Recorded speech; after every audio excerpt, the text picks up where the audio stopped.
Bonjour à tous, aujourd'hui je vous présente un gâteau à base d'amandes, donc sans gluten toujours. Ce gâteau peut être fait avec divers ingrédients, l'accommoder plutôt avec divers ingrédients.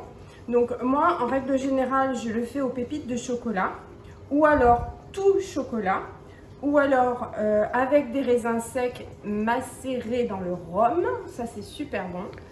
Ou alors vous pouvez le faire voilà, avec ce ou nature, tout simplement. Nature également, il est très bon. Comme il est agrémenté avec de la fleur d'oranger, il est très bon nature. Aujourd'hui, je vais faire une petite variante. Je n'ai pas de pépites de chocolat, donc je vais faire du chocolat que j'ai mixé. Et je vais y ajouter un peu de poudre de coco. On va voir ce que ça va donner. Voilà, donc pour les ustensiles, un récipient pour faire votre pâte, un fouet, et la petite spatule pour bien tout vider à la fin et le moule que j'ai préalablement beurré. Voilà, donc on va commencer. Donc nous mettons en premier lieu 200 g de poudre d'amande. Je ne vous ai pas présenté les ingrédients. Alors 200 g de poudre d'amande. Normalement c'est 200 g de sucre. Personnellement je n'en mets que 100, je trouve que c'est largement suffisant. Ensuite, nous avons 100 g de beurre. Donc moi, je mets toujours du beurre végétal, mais vous pouvez mettre du beurre normal. Nous avons 4 œufs. Et nous avons normalement la base, une cuillère à soupe de fleur d'oranger. Ça, c'est la base.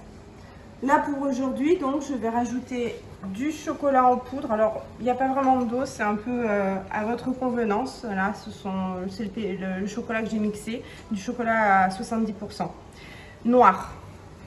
Et de la noix de coco râpée. Voilà, donc on va essayer cette version aujourd'hui. Donc, on met la poudre d'amande. Ensuite, on va y ajouter le sucre. Alors normalement la recette c'est du sucre glace, mais le sucre très fin en poudre va très bien aussi. Alors par contre il faut bien mélanger pour éviter les grumeaux. Si la poudre d'amande s'amalgame, c'est pas très bon. Voilà. Donc c'est meilleur quand c'est bien mélangé, enfin bien voilà. Il n'y a pas de grumeaux, vous avez compris. Donc ensuite, nous allons prendre notre beurre qu'il faut faire fondre pour l'ajouter. Donc je vais le passer 30 secondes au micro-ondes, le temps de continuer à mélanger. Donc, on va mélanger après. Voilà, donc j'incorpore mon beurre.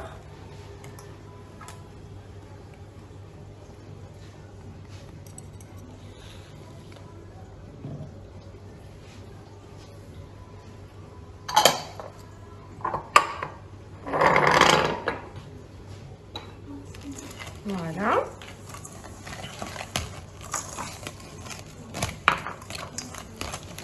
Alors après, nous allons incorporer les œufs, mais ce qui est important dans cette recette, c'est de les incorporer un par un, mais de les mélanger séparément. C'est-à-dire qu'on va mettre le premier, on va bien mélanger, ensuite on met le deuxième, et etc. jusqu'au dernier.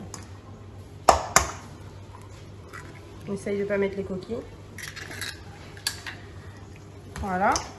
Donc, le premier. Et on mélange bien. Le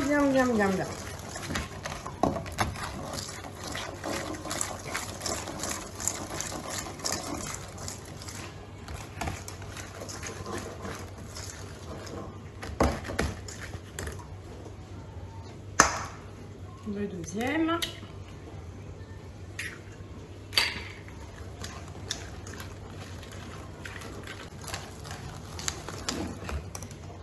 Et le dernier.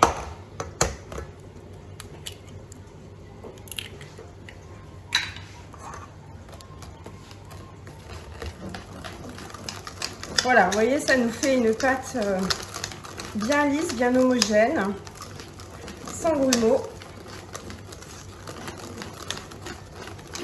Et voilà.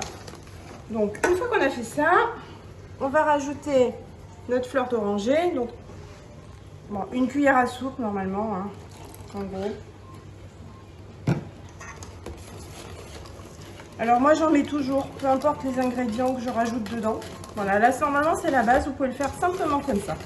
Donc là après vous pouvez le mettre dans le moule et le faire cuire. Et puis si vous voulez, comme je le disais au début, vous changez les ingrédients au fil du temps. Après des fois je les fais aussi dans des petits moules pour faire des petits, comme des petits gâteaux individuels quoi. C'est sympa aussi. Donc là moi je vais rajouter mon chocolat. Je ne vais pas tout mettre parce que c'est pas être trop cacaoté, c'est pas le but là. Et un petit peu de poudre de noix de coco râpée. Alors j'en remettrai un peu dedans, léger, et puis j'en remettrai un petit peu peut-être dessus juste avant de le mettre en cuisson. Voilà. Voilà, quand on a fait ça, on va pouvoir le mettre dans le moule. Oups. On va pas tomber. Donc, moule qui est préalablement beurré. Donc, vous voyez, c'est un gâteau qui est très rapide à faire. Moi, ça m'arrive d'en faire plusieurs différents parfums dans la même journée et de les faire en individuel. Comme ça fait des petits gâteaux pour le goûter qui sont sympas. Ou même pour le café.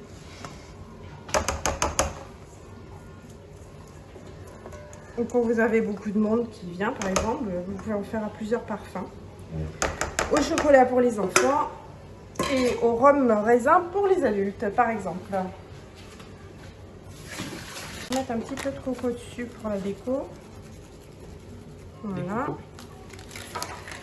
Nous allons l'enfourner 30, c'est combien déjà, 25 à 30 minutes dans le four à 200 degrés. Voilà. Alors voilà, 35 minutes après, on va vérifier nous allons vérifier la cuisson. Donc pour vérifier, on plante notre petit couteau dedans. Il est sec. Donc le gâteau est cuit. On va le laisser refroidir avant de le démouler et de le déguster. Voilà, voilà donc la version du gâteau aux amandes de chocolat et noix de coco râpée. Voilà, j'espère que la recette vous a plu et que vous aimerez ce gâteau. Et vous allez voir, il est vraiment super facile et super rapide à faire. Bon appétit!